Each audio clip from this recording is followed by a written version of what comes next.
Thanks for joining us for another edition of The Small Business Show with Jim Fitzpatrick, exclusively on ASBN.com. Hey everyone, I'm Jim Fitzpatrick. You're watching another edition of The Small Business Show, exclusively right here at ASBN.com, and now streaming on Roku, Fire TV, and Apple TV. Today we're discussing the power of having a positive mindset. This is something every entrepreneur needs to listen to today. Joining us now is international speaker, best-selling author, but you know him as a former NFL running back, Mr. Merril Hoge. Merril has been featured on ESPN, CBT News, ASBN News, and USA Today to add to his list of many accomplishments. So welcome back to the show, Merril. Very much appreciate you taking the time with us.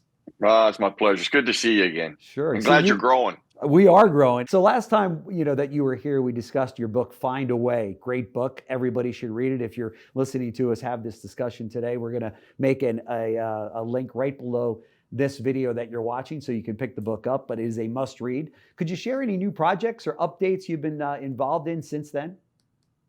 Well, I think since the last time I was with you guys, I actually republished Find a Way, which I didn't know you could do that when you write a book, because I was at a speaking event and a professor came up to me and she goes, is your open heart surgery or your ESPN stuff in there, the end of your career? Yeah. I was like, no, it's not, because all of that happened after I wrote the book. She goes, well, why don't you republish it and put it in? I was like, I never know you could do that. So I republished it.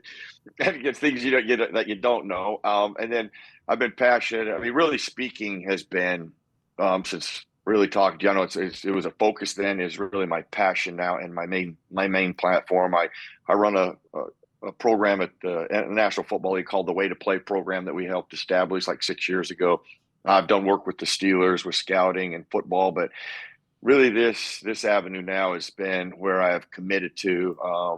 I've tried to learn more about the business. I've tried to grow my own message and tried to help inspire others with the message. And that's what it's about.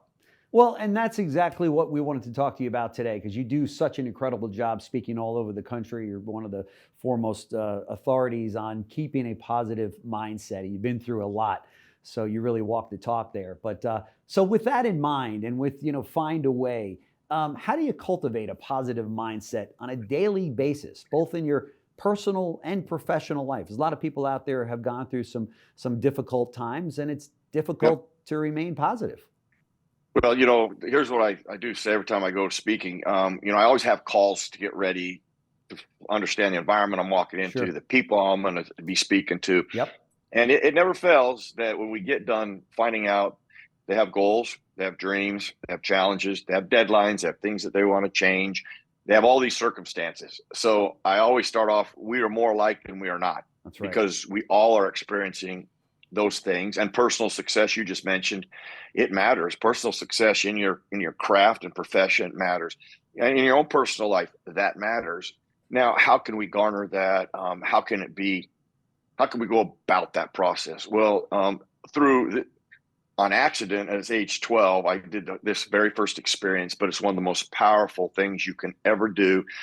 I always tell people, like, at some point during my message, I ask people, do you control your mind, or does your mind control you? And at the end of the day, that is where everything starts and ends, because everything I just mentioned, whether it's a deadline, a challenge, a change, something starts right here with a positive thought process or a negative thought process, but it starts here. So how you control your mind is vital. One of the most powerful tools that you could ever do to help control your mind are visuals. Having things where you start and end your day, whether they're words or pictures, things that you're trying to envision, you're trying to change, seeing them on a daily basis is critical at controlling your mind. Yeah. But that's just the start. And I started doing this at age 12. So, initially I didn't realize it. Just the words Find a Way and the goal of playing in the National Football League were put on my cork wall in my bedroom. And those visuals are the first times that I've ever experienced that. But then what I have learned over all of these years is that the ability to constantly self-evaluate, those visuals are important, but to check on yourself, where are you? Challenge yourself, to widen your scope. Whatever plan of action that you have in place right now, look at it. Is it the right plan of action? It's okay to adjust and say, it's not working for me. Readjust, create a new plan. but constantly moving forward, constantly taking action, constantly self-evaluating yourself.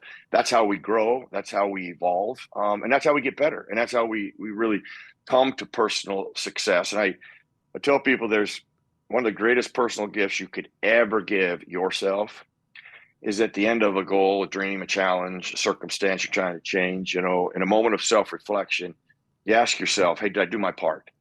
Yeah. And you answer yes to that.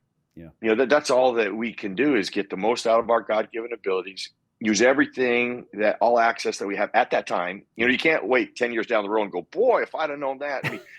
At that time, right. I gave everything I had. I tried everything I could. I widened my scope. I tried different things.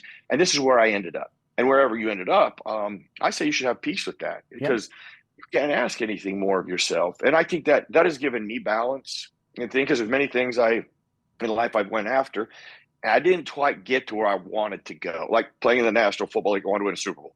Never won a Super Bowl. I struggled with that for years. And it was actually in a moment of self-reflection that I realized two things. Teams win championships, not individuals. And I did my part to help the team win a championship. I was prepared. I worked hard. I was uncommon. So I have peace with that. Sure. That isn't, a way to have, say, you didn't get it, so have consolation. No, that's a great achievement, to get everything out of your God-given ability towards whatever it is you strive for. And once you've exhausted that, just have peace with that. Yeah. Yeah. There's no question about it. That was fantastic. And I completely agree with you. Was it your dad or your mom that put those words on the bulletin board for you, or did? Well, actually, you know what? I initially, I never thought this would happen, because I had a problem when I was a kid. I had a little brother. Okay. And actually, one of the first things that I'd ever heard in school, actually, teachers would say, hey, write your goals down, put them up in your bedroom. It's where you start and end your day. First time I ever heard that. Wow. I was like, that is a great idea. But like I said, I had a problem. My little brother, so if I put something on the wall, it always came down. So I would pray diligently every night that he would disappear. And it doesn't mean I didn't love him. I wanted my own bedroom. Of course. But I would lay in bed at night and fall asleep, and I would think of the one thing I had never seen in a bedroom. But if I had one, I would ask for it. And that was a wall of cork. And it was actually a few years later that our concrete basement that we had in Pocatello, Idaho, which was our playground in the wintertime, my dad said, hey, listen, we're gonna convert that to 2 bedrooms, a family room, and an office space. Sure. He goes, that's the bad part. The good part is, Merril, you're gonna have your own bedroom. And when he said that, I go, could you make me a wall of cork? He asked why. I explained. He said, I can't promise you anything, but we'll see what we can do. But he did make me it was a half a wall of cork. There was a wood chair rail, and then there was a half. Yeah, that's all you need. Man, that honestly, I said, okay, it was big enough. That's all I knew. Yeah. And that's where I started pinning up goals. And that's when the first experience I ever had at visuals and how important visuals were. But for sure, those visuals do constantly challenge you to self-evaluate. Like, where are you in that process? Yeah. Is there more things you could be doing or should be doing? Is there somebody that can help you? You might be stuck. Listen, I'm a product of a lot of people, from Walter Payton to Chuck Noll to my own kids. From my wife, all these people, it's like a litany of people I could tell you that have inspired me or challenged me in my life, or I wouldn't be where I am. And if people will take those things and apply them in any way they see fit and realize this right here is my greatest tool. How do I empower that? How do I strengthen that? And how do I exercise it each and every day to work for me versus against me? Yeah. Boy, that's fantastic. Considering your experience in team sports and now in business, how do you incorporate a positive mindset on a team for a team?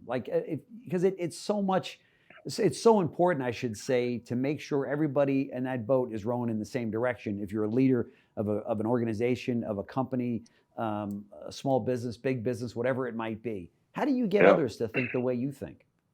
Well, one of the things, I don't believe you could change people's mind. I've been asked this question a lot, and people go, how can you do that? I go, well, nobody has that power. I go, I can't change anybody's mind. But maybe I could inspire them or influence them.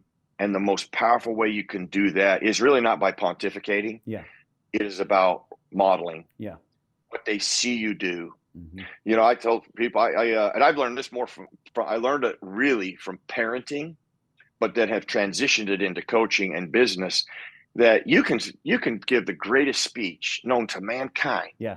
And then you walk out and you do the complete opposite of what you just said, and they see that. Yep. They're going to do what they saw That's you right. do. That's right. Not what they heard you say. That's right. 100% of the time. Yep. So, well, what we say does matter, but what they see you do is powerful So and true. impactful. And I've tried to tell people in a leadership role, I think there's a lot of important things, but if you had to narrow it down to two, it was one, from a leadership perspective, invest in yourself. Yeah. There's no greater investment a person can give than to take care of yourself physically, mentally, spiritually, to be balanced and That's right. strong, because then you can serve others. That's right. And then how they see you model, what they see you do, make sure that is echoing and in line with what you're saying, because this right here will now really emphasize this. And now you get movement. Now you get people, and challenge your people. I've always said, it's okay to challenge people, but in that process, believe in them. That's right. I've had many times where somebody has completely failed. I've put them in that exact same scenario and go, the reason I did it, because I know you made the mistake. I know it ain't going to happen again. That's why I'm trusting you. And once you give that ownership to them, versus belittle them, berate them. And there's always times that you got to challenge people and there's accountability, but the belief that you got to give in your people, I think, is so important to get the best out of them and help them grow and evolve. Boy, I couldn't have put it better. I mean, that's exactly true. I mean, everything that you just said, I'm thinking right now in the companies that I've run and I've been involved in, everything you just said applies. So thank you for that. Before I let you go, who are you favoring in the Super Bowl this year, since we're now in December? Well, I just said it. Somebody just asked me that last night. I go, who's going to win the Super Bowl? I go, the best team. Like, what? And I go, that's true. I go, I'm just tell you this: teams win championships, and I can tell you, I can like in the NFC, you can say, okay, yeah, Philly could win it, San Francisco could win it, Detroit could win it. I mean, they're all really good football teams. Yeah. I don't, injury. We got a lot of football left. Think about it. You got roughly 10 games till you got to the Super Bowl. That's right. In the AFC, you got you got Kansas City. You got Jacksonville. You got all these other AFC teams that are Baltimore. Pittsburgh, who just keeps finding ways to win, haven't played their best football, but if they get red hot at the right time, you never know. So, the best team. That's why I say that at the end of the day, the NFL is about an update league. Things constantly change. Yeah. But I will promise you this: the team that wins it at the end will be the best team, and we'll play the best on that day as a team. Yeah. Not an individual, not just an individual. It is. It is so vital. I say football is the greatest team game I've ever played, but life like this, experiences like this, being able to be on your show and share messages like this, life's the greatest team game. We get to help grow from each other and evolve. Well, we appreciate you being on our show so much. So many people wrote in and sent us text messages and emails last time you were on. Your story is extremely inspirational. A lot of people get a lot out of what you share with them. So thank you so much for joining us once again on the show. Congratulations on all your success. And Merril Hoge, international speaker, best-selling author, but of course, you're probably going to know him as one of the best NFL players out there, running back. So thank you so much. Really appreciate it. My pleasure. Always great to be with you. Great. Thanks. Thanks for joining us for another edition of The Small Business Show with Jim Fitzpatrick, exclusively on ASBN.com.